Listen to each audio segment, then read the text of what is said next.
Sarwar could be in big trouble.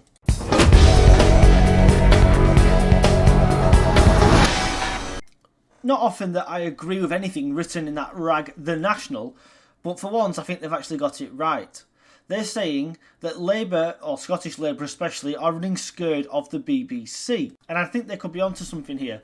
It was only last week that Labour MPs representing Scottish constituencies wrote to Liz Kendall an open letter offering their congratulations and their support for welfare cuts.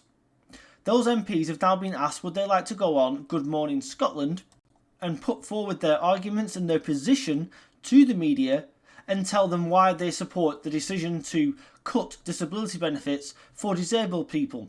Not one, surprisingly, MP decided to put themselves forward. Now, these people are more Westminster Labour, of course. I know it's Scottish constituencies, but they're part of the parliamentary party inside Westminster, so it doesn't really come under Sarwar's remit too much. However, Sarwar knows that he's in massive trouble. He's in the same boat as Starmer. He's not a good leader, he's not charismatic, and he doesn't galvanise people. He doesn't make them think, yeah, wow, this guy's got a vision, I'm going to vote for him to be the next First Minister of Scotland.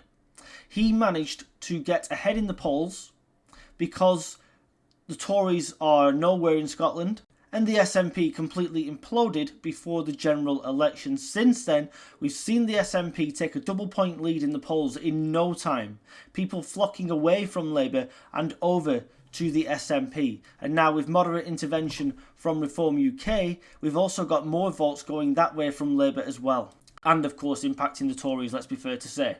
Sarwar thinks he can get to the next Holyrood election by the Ming Vars strategy that Labour did before the last general election. Say nothing and hope for the best.